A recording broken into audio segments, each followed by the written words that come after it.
Hey, all. Welcome to the Common Good Podcast. Doing a little differently today. Real special treat. Robb Ryerse in the basement. Squirreled out somewhere outside of Minneapolis, Minnesota. We are squirreled away. Yeah, Rob, now you've not been here when I've done the podcast, I don't think, but when I look up and say, up there, I'm looking out that little basement window right there.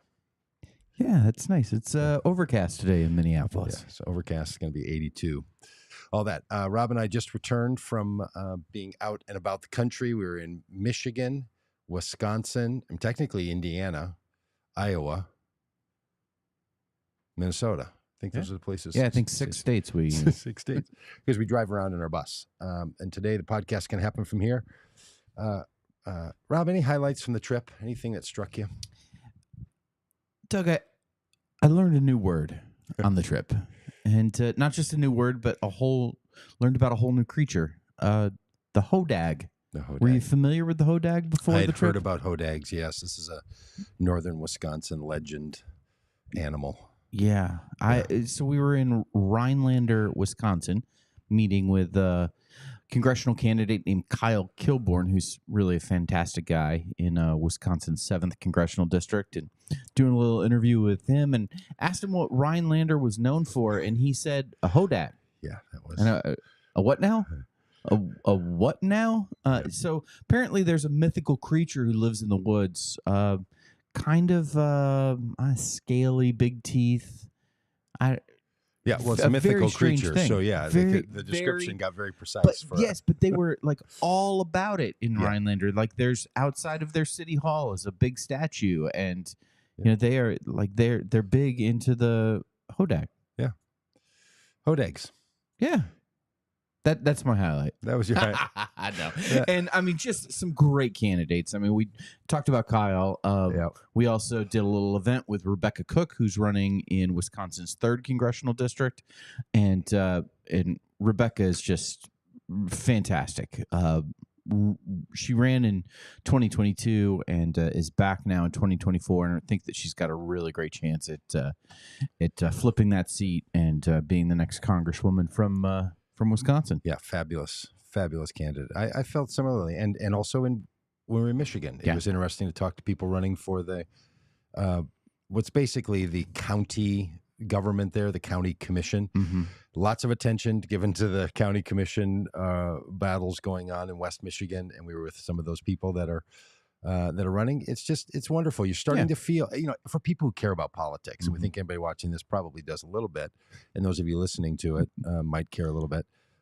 It's really great to see these just ordinary people giving all they've got to do this. It's really, really wonderful. Yep. And Bonnie.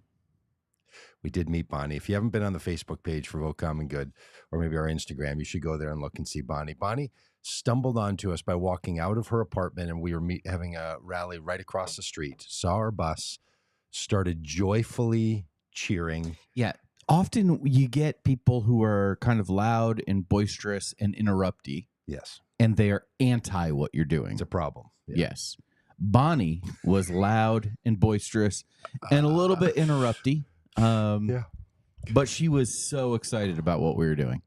Just amazing. And then another guy named Brad happened to see the bus, came up and said, "This is what I've been talking about. I didn't know you all existed." We hear that a lot. People say, "Hey, why don't you tell people about this?" Yeah, it's really, it's really funny when people who haven't heard of you say to you, "Why haven't I heard of you?" And I'm not sure how to respond to someone's lack of knowledge. But I think what they're getting at is they wish they knew more.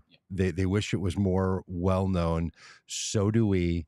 So if you know anybody who would like to know about us, tell them, because people are truly joyful when they see a faith, hope, and love supporting democracy for all, standing against insurrections, confronting Christian nationalism.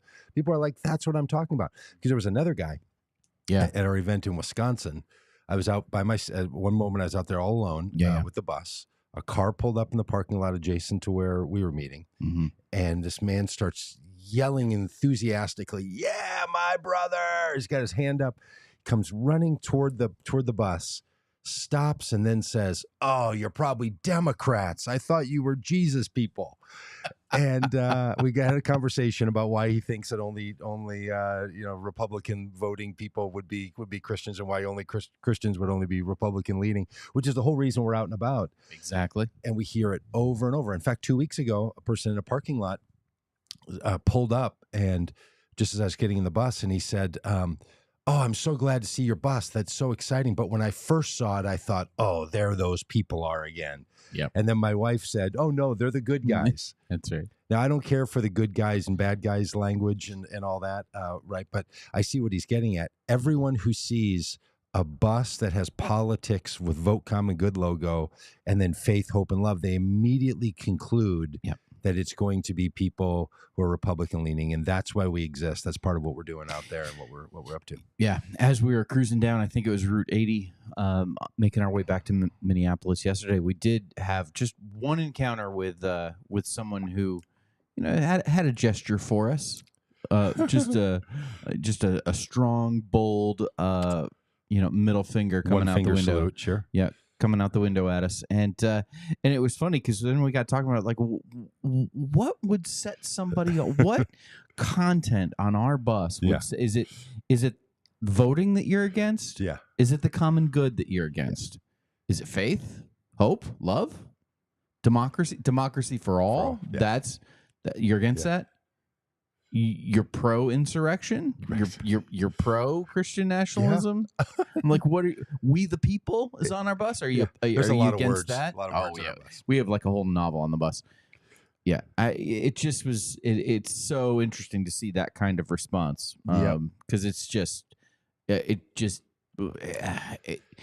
belies and betrays the fact that there are that they're like people have preconceived notions, and their commitment to their team is really, really strong, really deep, and the deep fear that people have about one another. The thing I've learned in all the times being out and about, people who are voting the way I hope they will, people are voting ways that I wish they wouldn't.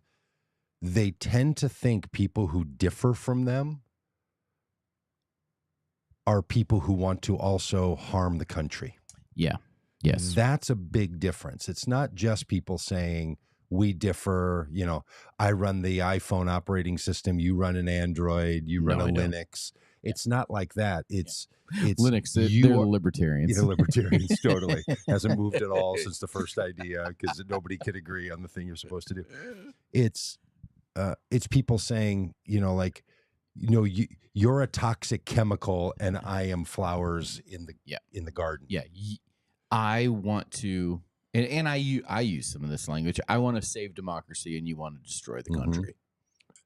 And that kind of, and I think there are those who really do want to subvert democracy. Yes, that's true. But they're in leadership. They're like, they're not the everyday folks that you encounter at at the Flying J. I mean, this is the hard thing is I really do think Donald Trump and the people who are behind his ascendancy have a vision for America that is really going to be harmful for America. But I don't think they think that. Right. Exactly. I think they are wrong about very important things, as people in politics and culture have been wrong about very important things. And someone voting for that might not have ill will and ill intention. That doesn't mean that it's not going to have negative consequences. Right. This is the hard thing about this, right?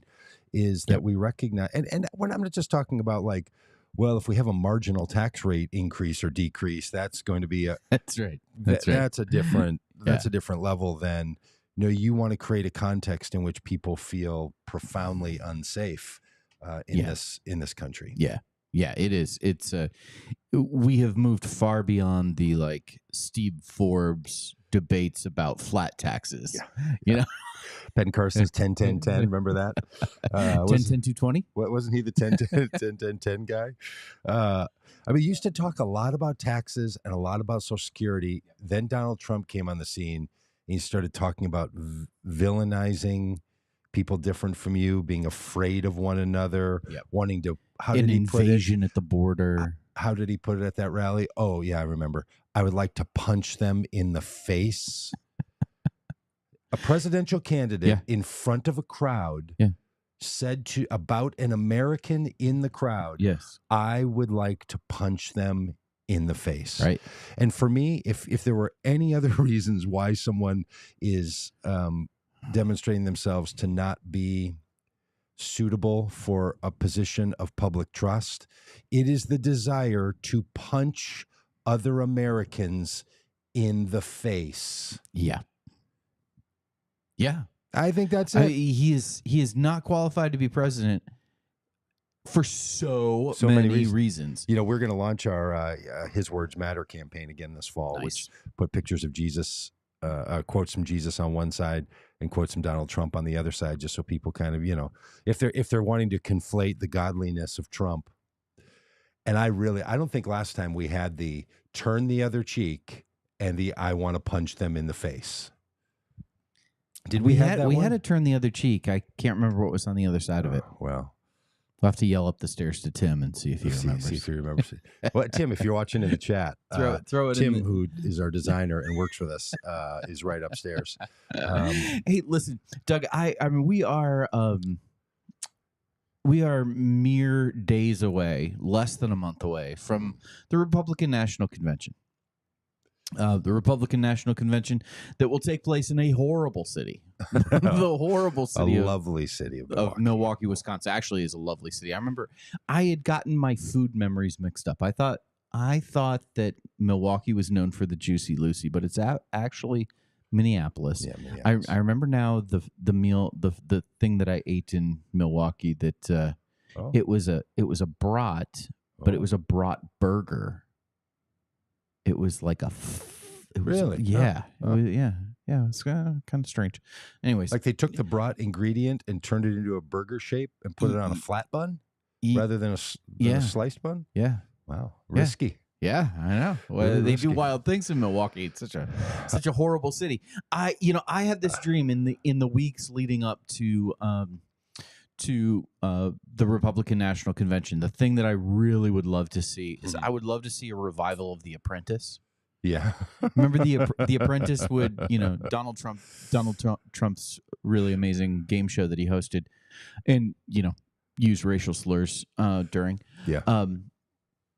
I would love to see a revival of The Apprentice, and this time with vice presidential candidates. Mm-hmm. People who are vying for the position of vice president, with Donald Trump sitting there with, Don Jr. on one side of him and, I don't know, Steve Bannon on the other side of him at the boardroom table or something. Well, Steve Bannon can't because he's in jail.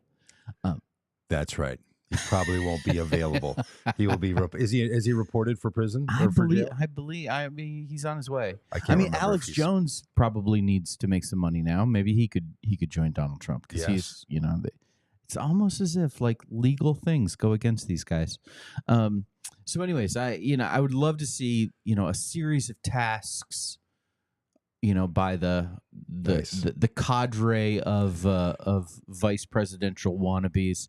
And episode after episode, Donald Trump, firing them like each night of the convention. Oh, just eliminate one of them. You could show the recap of like them out, talking to delegates, trying to raise money from, trying to come up with an idea of how to raise campaign money, and they're making buttons, And well, I never saw The Apprentice. Oh, really? I don't.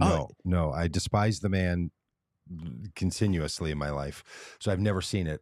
Is that what they did? People had tasks. They would do business related tasks. Okay. Where they would have to, come up with a branding campaign, or they would have to, sell hot dogs in Times Square and whatever team, and they were split into teams. They would elect a leader for that task, and then they would come to the boardroom and evaluate how things went. There'd be a winning team and a losing team. Someone from the losing team would be fired. And did they then have to show how they didn't pay the vendors that they utilized? Oh, totally. Did they discriminate in the housing practices? Do they have to do any of the Trump things? Do they have to go bankrupt at a casino? Who can go bankrupt running a money pit of a casino? Yeah, totally. All that. Yeah.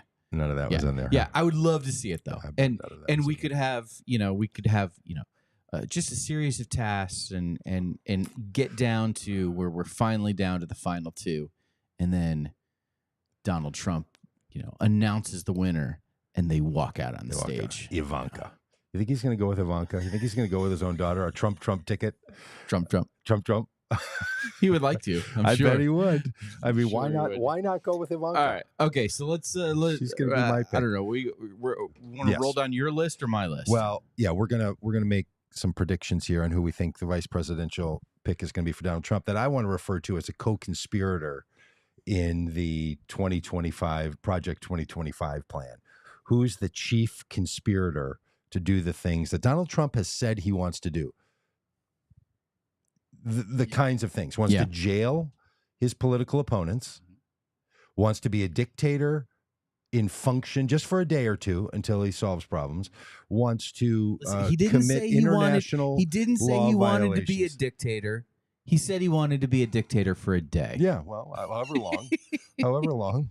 Oh, he's very sensitive about that. He doesn't like people to say that he said he wanted to be a dictator. Well, he did say, I want to be a dictator for a day. Yes, but have you seen him? Like, he gets very sensitive about this. Sure, but he says, I did not say I want to be a dictator. I said I want to be a dictator for a day. For a day, yeah. But how is that not being a dictator? Who doesn't, though? When someone says, I want to be a clown, dressed as a clown. For a day. For a day. Yeah, but that's... Then someone says, you want to be a clown? No. I don't want to be a clown. Right. Yeah, this is like the difference. I want to be a clown for a day. Just experimenting with it, just trying it out, as opposed to a full identity change. And it would be, I think Yavitz is right, it would be the longest day having Donald Trump. Then he should do it on June 21st. Before we jump into this, I think we need to pull back and say the traditional consideration when it comes to picking a vice president is often trying to shore up your weaknesses. Yep. Whether that's geographically trying to, win a state, or with a particular demographic group or an ideological group, trying to unite the party. You think of Ronald Reagan and George H.W. Bush, or you think of the very interesting thing that Bill Clinton did with doubling down on a brand with like young Southern men when he picked Al Gore, which was an unusual choice. But that was also to spread Al Gore, it's hard to remember, was a part of the very moderate, almost conservative-leaning side. Oh, yeah. His wife, being a Christian person in public persona, was the one who wanted to be sure that parents could see age requirements on music. Right. So that he was shoring up. He was doubling down, but also shoring up, because people saw Bill Clinton as a liberal fella. Yeah. Even though, in truth, politically and so on, he wasn't. I think. Yeah. So maybe a bit libertine in his personal pleasures. That's a different thing. Yeah. So we've got these, you have these traditional considerations. And Donald Trump did this in 2016 when he chose Mike Pence, because he needed to shore up. Yes, very much. The evangelicals, and really solidify evangelicals. And he did that with Mike Pence. What does Donald Trump need to do this time? What's the basis for him making his choice for vice president? He has to. So I think there's two things going into Trump's choice. One is, what he's going to want to do is have someone who's as nasty and mean as he is, because the meanness is the value. So I think what he's going to want to do is to be sure the brand is well represented. And he's going to want there to be a contrast to a Mike Pence, who took this nice guy and wasn't, quote, tough enough, and wasn't willing to do the thing, wasn't willing to violate his constitutional duty. So he's going to need somebody who's a fighter. And secondly, and I think this is the most important thing to Trump. I know you have your other idea of the first or second most important thing. The person needs to, in Trump's mind, look vice presidential. He is so into this image look thing. The person needs to carry a stature that he thinks looks vice presidential. Yeah, that's interesting. I think that leads me to who I think you think he's going to choose. Oh, okay. Yeah, Well, that's I make a little. I feel like I want to write it down on a piece of paper and see if I'm right. I'm going to make a prediction right now. I'm going to put on a piece of paper. Prediction of what I think of who I think Doug is going to say Donald Trump is going to pick. Okay. And I know yours already. So yeah, that's you know mine. That's already. a fair bet. Yeah, that's a fair bet. All right, it's on this paper. Well, okay, yeah. So I think I think that idea of looking vice presidential is accurate, and I also think the idea of him wanting to pick someone who's tough enough to do the job is really important. I think that loyalty is really, really important to him, and I think this goes along with the Mike Pence thing. I think when he looks at his first administration, he sees he chose people to serve with him in his cabinet and across the board based on recommendations from Republican insiders, people who are competent, and they all ended up stabbing him in the back. Yes, all the competent people. And so, ended up turning on him. I mean, from chief of staff, chief of staff, secretary of state, defense secretary. I mean, UN secretary, or UN ambassador, all of it. Education secretary, transportation secretary. Yeah, I mean, the only one who's still with him is HUD, Housing and Urban Development. Yeah, apparently. I think I saw something that was like 40 of his 44 cabinet members have said they won't vote for him. Is that true? Yeah. Yeah, it's a shocking number. Wow. So I think when Donald Trump looks at this second term, he doesn't care about what he needs to do to govern. I think what he wants is absolute loyalty to him. Yes. And he will pick. He sees his choices from his first administration of people being disloyal and how that tanked him, and it undermined him. It made him look stupid and all of the stuff that frustrates him. So I think loyalty becomes the number one thing for him. I'll say what else I don't think he's going to think about, which a lot of presidents think about, presidential candidates. They think, if, God forbid, something were to happen to me, this person would have to take over. Right. Donald Trump will not care for 1 minute about what happens to this country if something were to happen to him. This is true. The idea that the person needs to be competent and able to step in day one, not a choice. I cannot imagine him saying or caring if voters think that, because he believes himself to be the sole person who can save America. Yes. So he doesn't. There is no next person. It's that not would step in. Yes, it's not a movement. No, it is a cult of personality. So let's start with this. The Constitution has a rule. Has the 12th Amendment? Doug says that the president and the vice president cannot be from the same state. Yeah. And yet on our lists are Marco Rubio, senator from Florida. Yeah. And Byron Donaldson, congressman from Florida. I don't know how they get around this. Do you? So when George W. Bush picked Dick Cheney, when Dick Cheney picked Dick Cheney, because if you remember, Dick Cheney was in charge of George W. Bush's search committee, couldn't find somebody better. No. He was like, nah, I'm looking around. it's got to be me. Yeah, it's got to be one of the three of us, me, myself, or I. Yeah, and so he moved. Dick Cheney changed his residency from Texas to Wyoming. That's easy to do because Dick Cheney was a private citizen at the time. Yes. We're not had his home in Wyoming. Had been a lifelong congressman from Wyoming. Yes, I mean it was totally like okay, he's just living in Texas right now. Yeah. We're talking about a senator and a congressman from the state. Yeah. To move to another state is just Yeah, you'd have to resign your seat. Yeah. Yeah, essentially. I mean, for all practical purposes, you would be resigning your seat. Yeah, I don't think it's either of them. I don't think it is either. And now, Alex said in the chat that she thinks it's going to be Marco Rubio. I think, Marco Rubio doesn't pass the loyalty test. No. Little Marco Definitely not. said mean things about Donald Trump back in the day. What Trump is not going to want is when the vice presidential candidate is selected to have hours of commentary and video rolling from that person saying things about Donald Trump. Yes. Not a chance. Well, if they're negative.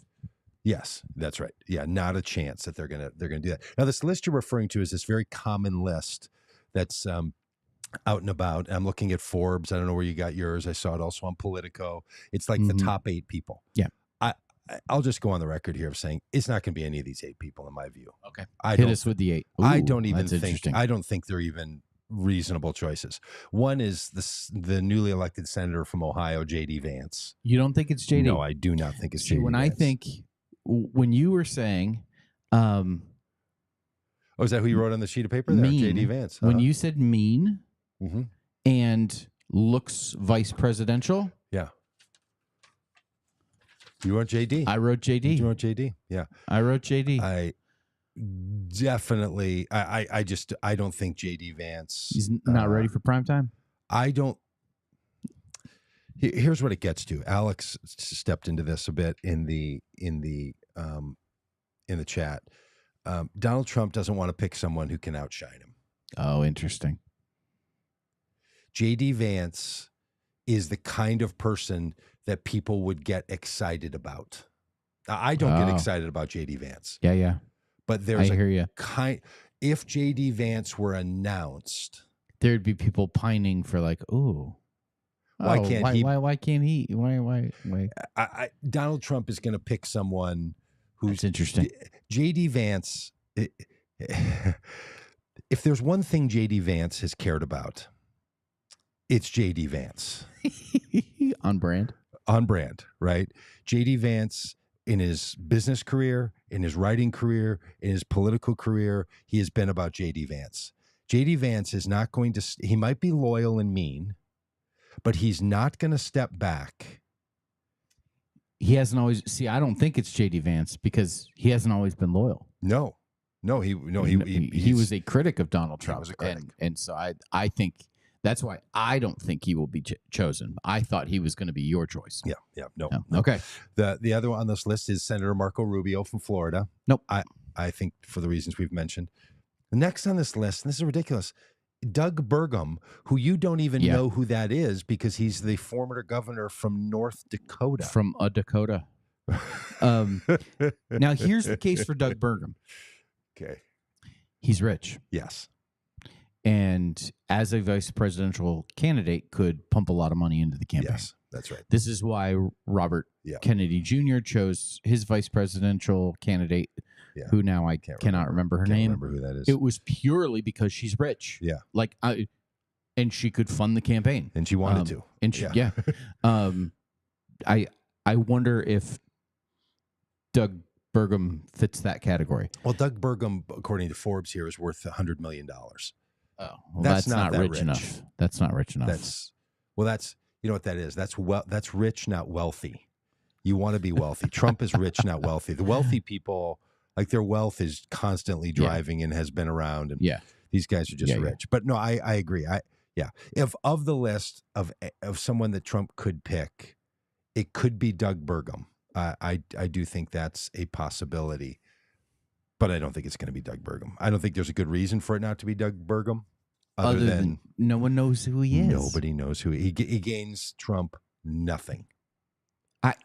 We follow politics, and I don't know the guy is.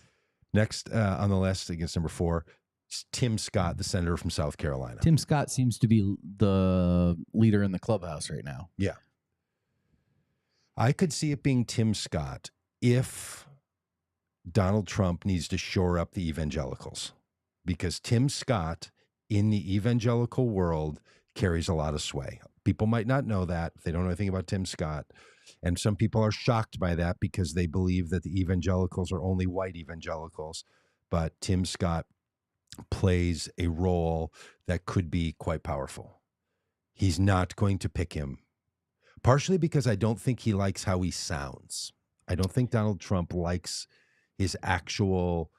His affect, the way his mouth and voice says words. I think he doesn't like him. He kind of makes comments about it. Where else can you get this kind of deep political breakdown? I don't think Donald Trump likes the way his mouth says words. I really do. I think this is a big part of the thing. And secondly, I don't think they're going to pick a black person to be the vice presidential candidate. Yeah. I know there are people who believe that Donald Trump's going to try to shore up the black vote. He's going to try to move some people. And I get that argument. He could do that. Yeah. There are enough people who support Donald Trump who would not feel that he has maintained the messaging he has been putting out if he were to pick a black person to be on his ticket. Yeah. I think the racism within the support of Donald Trump, it's not everyone, it's not even the majority, it's not even a significant amount, but he can't afford to lose 1 or 2%. No, he can't. And he's not going to pick up those same numbers of people who are like, oh, I think I'm going to go with the guy. Oh, how progressive and open-minded of him to choose Tim Scott. So I don't think it's going to be I have a friend, Senator Tim Scott. I have a good friend who has a good friend who was a contestant on The Apprentice and was a black man and got down to the very end and was in the final 2. Okay. And that season of The Apprentice, Donald Trump suggested that they have co-winners. Wow. Because he couldn't go all the way. Yeah. And ever since hearing that story from my friend about his friend, and I recently asked him, I was like, is your friend the one that he said the tape, the N-word about? And he said, no, that wasn't him. I was so hoping it was, because that would been then you got a guy. Oh, I got a guy. But I think that reinforces this idea that I think the racism is so deep with him that well, and within the party, within the support of MAGA, a percentage of MAGA people that unite the right crowd. That Trump was very careful to say there are good people on both sides. And I know you can say, well, in South Carolina, where Tim Scott is the multiple time elected senator, the people there are for him. Yes, I get that and understand it. But there's some people in South Carolina who would love to vote for someone who thinks like Tim Scott does, but won't do it. Yeah. And so you think that eliminates Ben Carson? I think it also eliminates Ben Carson. And Ben Carson brings him maybe the evangelicals, but barely, and is also not presidential material. I am shocked that this is the list that people are going for. Who else you got? Okay, then they say Elise Stefanik, the representative from New York. Yeah. I could see Elise Stefanik possibly. She used to be a Trump critic. Yep. But she has moved really hard. He doesn't care. She's not. Okay. I think a good that solid... being said, if I'm wrong on the loyalty thing, Elise Stefanik definitely. Yeah. But politically, she brings him nothing. Nothing. Yeah. She's from New York. She's unknown generally. Yes. Nothing. Yeah. I do think. Oh, okay. I'll get to this in a minute. And then Byron Donalds, representative from Florida. Yeah, he's from Florida, and he's a black man. He's from Florida. He's a black man. I don't think there's a chance. All right, Senator Tom Cotton from the great state of Arkansas. Senator Tom Cotton, whose parents live in Arkansas. That's true. There was a whole thing about that, wasn't there? Tom Cotton's a definite possibility. Yeah.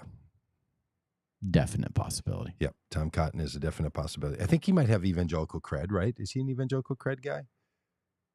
Or just a conservative kind of libertarian leaning? Yeah. Does he have any religious? He probably does. I don't know if he's particularly. We didn't even put Ramaswamy on the list. Is Ramaswamy on your list? Ramaswamy he's is not on my this list either. No. I totally even forgot about him. No, but Vivek Ramaswamy is not going to be a presidential candidate picked by Donald Trump. We're responding to Yabitz's comment that Trump can't pronounce Ramaswamy, which is yes, it's just totally true. It's down there at the bottom. It's likely true. Yeah. So Tom Cotton, definite possibility. All right, but you don't think it's Tom Cotton? For the reason that I'm going to tell you what my prediction is will be that it's not Tom Cotton. Okay. Nikki Haley. Okay, you got Nikki Haley. I'm not. Yeah. That's not my prediction or anything. I'm just throwing out ideas. On the list. Again, I don't think so. She's been too critical. I mean, look, if they could convince Nikki Haley to stand with Donald Trump as the vice presidential co-conspirator, she'd be a great pick. Again, I think the people in the party are going to have a hard time voting for a woman for vice president. Just enough. Now, could he pick up enough people who think, oh, he picked a woman vice president, so that's put me back on the Trump trade? Maybe. That could be a trade. Yeah. If Nikki Haley were to do so, it would infuriate Marjorie Taylor Greene. Like if he thought, if people thought that the Nikki Haley voters were going to come with her, my experience with the ones that I've talked to, they are not coming with her. Yes, they will be furious at her. Yep. Because she was saying things they agreed with. They were not agreeing with the idea because she said it. You know what I'm saying? Yes. She wasn't leading them to the conclusion. She was filling the role of someone who they wanted to say it. Yep. The same way that someone like who's the guy who used to be the governor of New Jersey and used to be on TV and all the time. What was that guy's name? I've forgotten. Chris Christie? Oh, yeah, Chris Christie. Yeah, that guy. Chris Christie. Totally forgotten about that guy. Yeah. She plays that role, right? Yeah. That she was like the fighter out there saying the things. And she just stayed in long enough. Yeah. So I don't think it's going to be. I don't think it's Carrie Lake. Because Carrie Lake's got all this trouble of her own brewing, and they're not going to pull her out of Arizona. Kristi Noem, governor of Dakota, already been removed from the list for wanting to kill dogs. Not wanting to kill dogs, actually killing dogs. Because apparently you can do in a Dakota. Well, yeah, I think you can do anywhere, can't you? I imagine so. I can't imagine there's laws against killing dogs. Donald Trump's vice presidential pick is going to be Sarah Huckabee Sanders, governor of Arkansas. Okay. Sarah Huckabee Sanders has an unblemished track record of loyalty to Donald Trump. Sarah Huckabee Sanders shores up any reticence from the evangelical crowd. Sarah Huckabee Sanders has extended media support through her dad's television show. Sarah Huckabee Sanders knows how Trump works, knows what worked and didn't work in the first administration as a very, very close insider, and could immediately hit the ground in helping him be a dictator for a day. Yes. And she'd be happy with that. She would have no problem. None. With Trump being a dictator for a day. She is also a true believer in the Project 2025, culture war, all of that stuff. Yep. She's a woman. Yep. Which I think would be the limitation here. Yeah. But Sarah Huckabee Sanders is going to be Donald Trump's vice presidential pick. Yeah, I'm totally willing to be convinced, and will be first to congratulate you on that.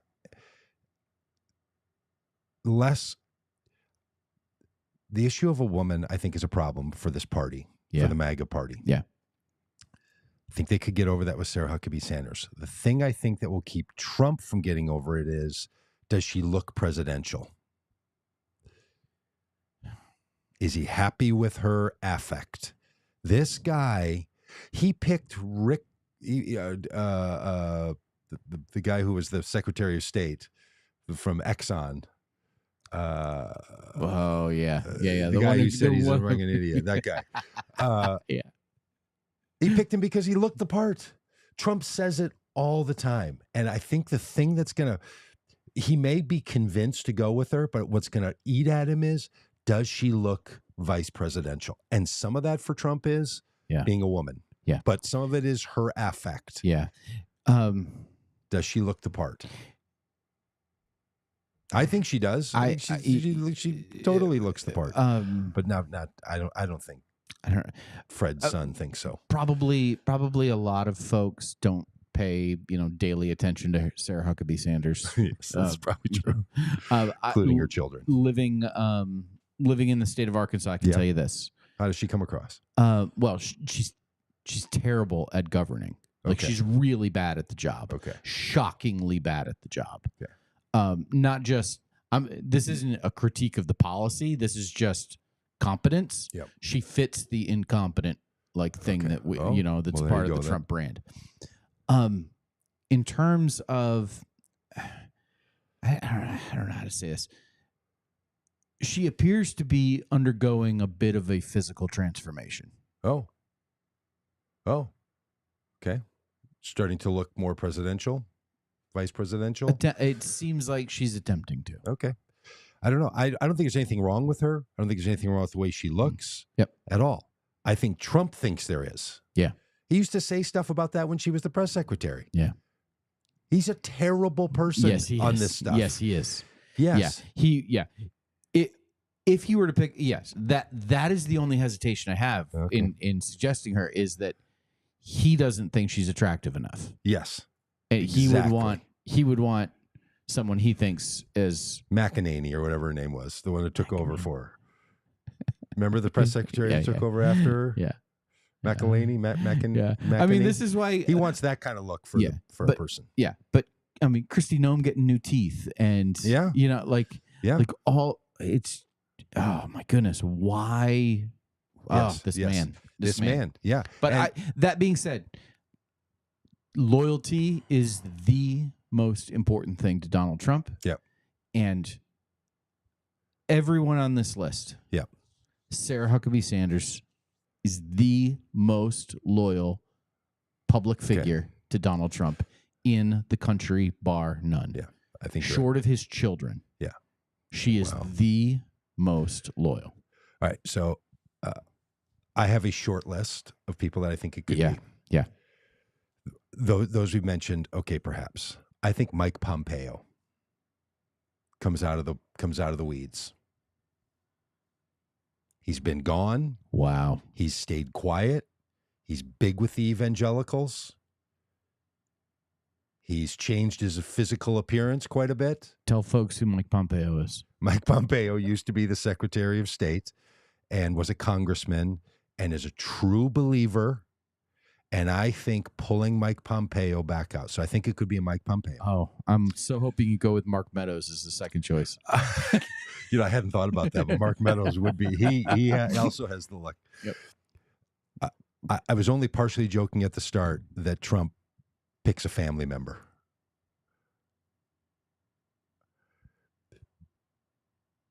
The top of my list, though, is going to be some unknown person to the political system who's a political outsider that he brings in from entertainment or from business. And he doubles down on the non-insider brand, that the thing all these other people represent is they're part of the swamp. And what he will do is pick someone who no one can attack, who has no policy positions, someone that he brings up like he did Tillerson to make him Secretary of State, or Secretary of State. He pulls somebody out of nowhere, maybe out of media, and that person stands with him as his vice president, and he goes hard into entertainment genre.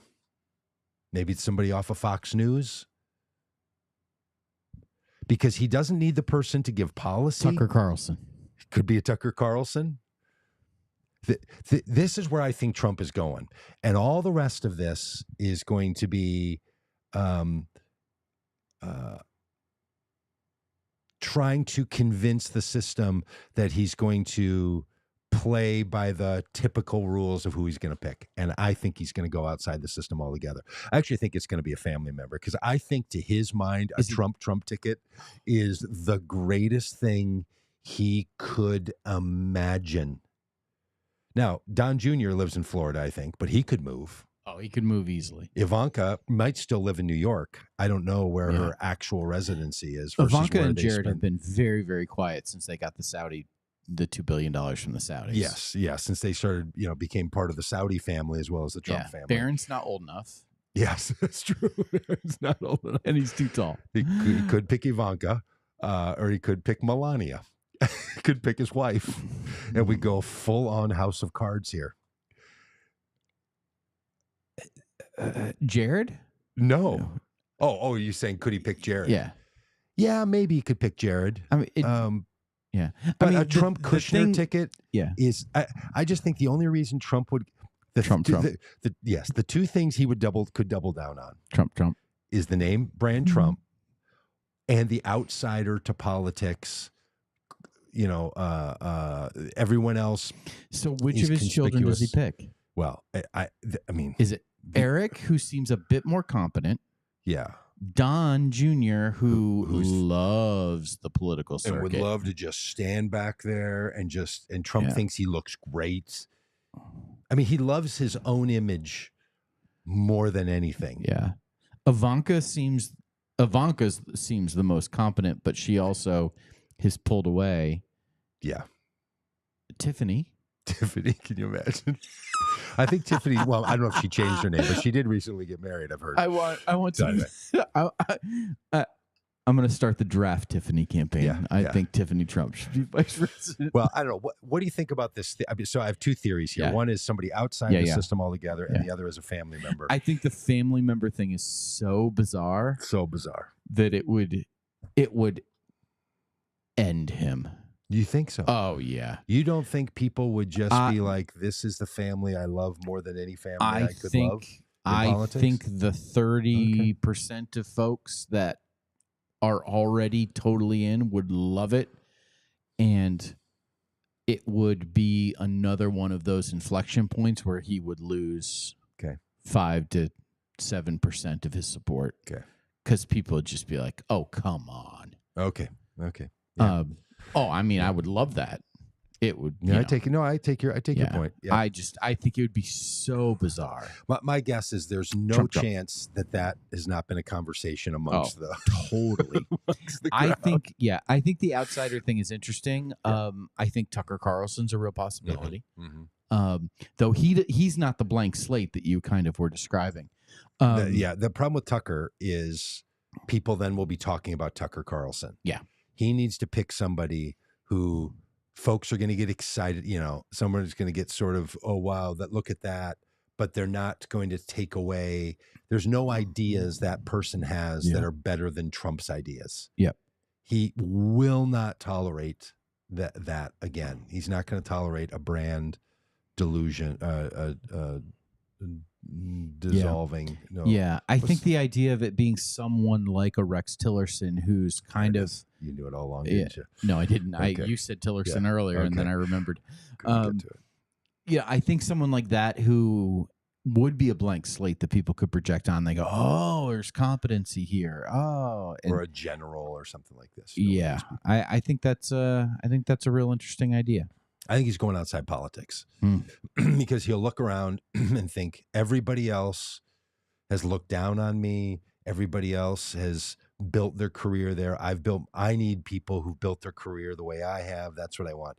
That's where J.D. Vance becomes somewhat interesting because he'll only have been polluted for less than a year. So critical of Trump, though, before he got in. Yeah.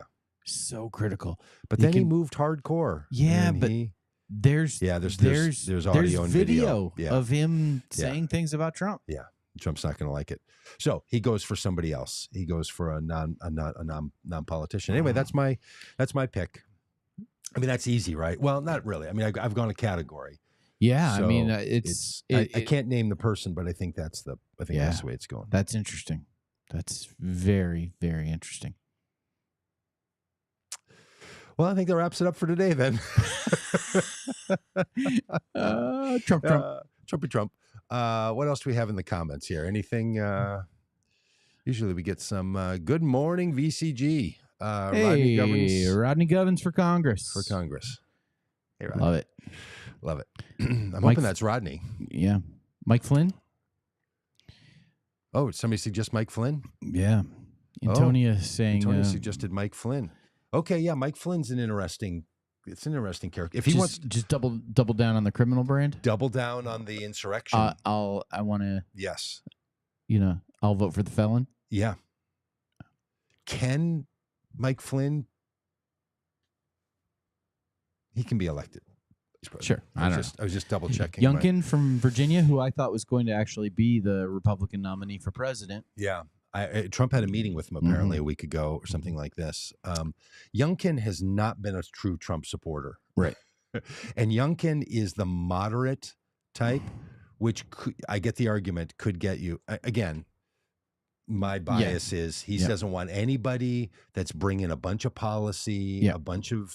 Trump doesn't want to have to answer for any of this stuff. I don't think he wants to answer for any. And I don't think it's going to be Kemp because he blames, like all that stuff from Georgia. Yes. It's just. That's right. Yeah. Yep. Yeah. Yeah. Rodney went with your Tucker Carlson. He gave a little more thing. All right. Alex agrees with you that picking a family member would end him. Now isn't Rubio looking better from his short list? Yeah, okay. Yabitz has a debate prediction. Okay. That Trump shows up and storms off the stage. Oh yeah. Now you don't think he's going to show? I thought he wasn't going to show at all. I thought he would storm off the stage before it happened. Say I can't get a fair shake. The media is doing this bad thing. There's no way we're going to do that. I'll debate Joe Biden on a stage in front of you, the fans, because they want to do this apparently with no audience. No audience. They want to be able to cut off microphones, and all the rest of it. And I think Trump is just gonna say, "Hey, I'm a negotiator, and you didn't take my. He's gonna walk. I think he's going to walk. But I'm interested in Yabitz's idea that he's going to storm off the stage. Ooh, yeah, love it. Also like Yabitz's comment that he did donate to Rodney's campaign. Everybody needs to do that. Get over there to felt great. Rodney for Congress. Rodney Govins for Congress. I really should know what his website is. Google Rodney Govins for Congress and get over there and smash that donate button. And even better yet, Rodney, put it in the chat here, and we'll pop it up on the screen and read it out loud for the people. Okay. Now here's the other question: does he pick and announce his vice presidential candidate before the convention, or does he go George H. and announce it at the convention, which is what George H.W. Bush did with Dan Quayle? Announced it at the convention. Do you think he's going to release it early, or is he going to try to drive up viewership? He is going to be sentenced 4 days before the convention. His sentencing date is July 11th, and the convention starts on July 15th. I think he announces his vice presidential pick on July 12th. Okay. Change the news story. Okay. I think he's going to do something to stall out the sentencing day. Some motion, something. Everybody smash this URL right here. RodneyForCongress.org. Yeah, do it. Hit it, and then hit that donate button. Yeah, that's for Rodney, because we need him in Congress. Rodney's last name is Govins. He's not running for governor. He's running for Congress. Don't get confused. Rodney Govins is going to govern. Is going to govern, not as a governor, but as a congressperson. So Rodney, people are going to go to rodneyforcongress.org, which I cannot believe again that was available. Just first name forcongress.org. Incredible. We should. I think Trump is going to find some way to stall out the sentencing hearing so it doesn't interfere with the convention. I don't know if he can do it, but I think his legal team is going to be working on some kind of an appeal, or Trump can't show up or something, so that the news story is not Trump was just sentenced to this number of work hours or something else. House arrest. Yeah. I don't think the judge is going to put him under house arrest, because that would really look like political interference, election interference. Yeah. Witch hunt. Yeah. There's a lot of people who are sentenced to crimes for which their living, working situation comes into play, and they would just have to take this into consideration. But anyway,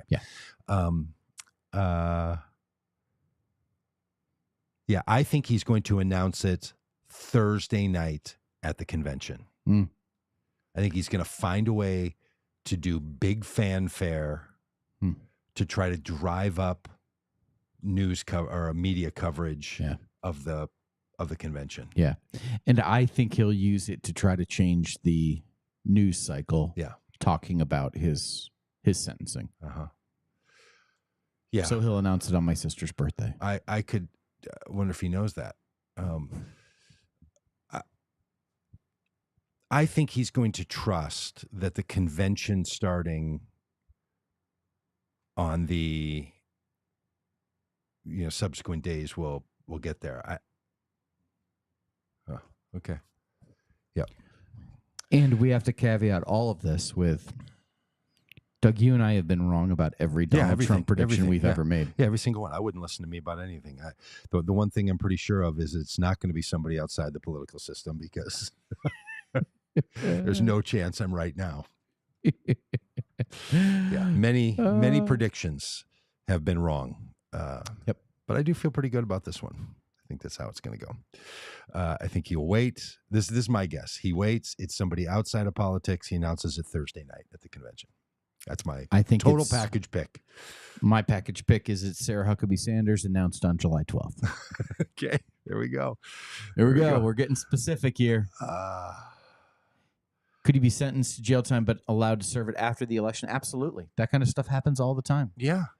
You don't you don't necessarily immediately walk into jail. People are given a chance to, especially this kind of crime, like with this white collar, forging documents kind of thing. You mean felony convictions for? Yeah. I mean, same type of crime that Hunter Biden was convicted of. Just lying on a form. Yeah. Well, no. Yeah. So it's not. Hunter Biden did not commit a conspiracy intended to defraud. No conspiracy. That's what Trump was convicted of, was conspiracy to They both defraud. lied on forms, though. They used the same tactic, but they didn't commit the same crimes. Yeah, but and frankly, if he was sentenced to jail time but allowed to serve it after the election, I would be totally fine with that. That is reasonable. Even if it means house arrest. Yeah. In from Washington D.C. during the transition. If he wins election and you are under house arrest until the inauguration. Here's the problem with the conviction is if the sentence doesn't seem significant, it will diminish the impact of the conviction. Interesting. Like, okay, it's a conviction, but geez. Yeah, it's like, it's a guy like Trump. He can pay $50,000 or $150,000 in fines or whatever. Can't, though. Yeah, but people believe that he can. And if it's just something where he has to do community service and acting in this public, I think community service, depending on what it is, could be humiliating enough that could actually hurt him. Unless it's the campaign is included in it, because it's true.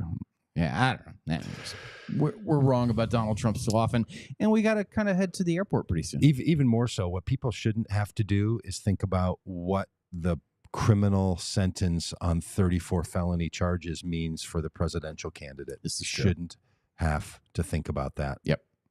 But yet we do. All right, everybody, from the basement, two of us together, first time ever. It's not our first time being together. We were together on Inauguration Day. Yeah, but from the basement. Yeah, that was from a hotel in Washington, D.C. Yeah. Remember when we saw Trump's helicopter leave D.C.? I do remember that. It was a glorious That's moment, wasn't it? Yeah, I don't want to see his limousine drive back in. Oh, that would just... Not at all. All right, bye, everybody.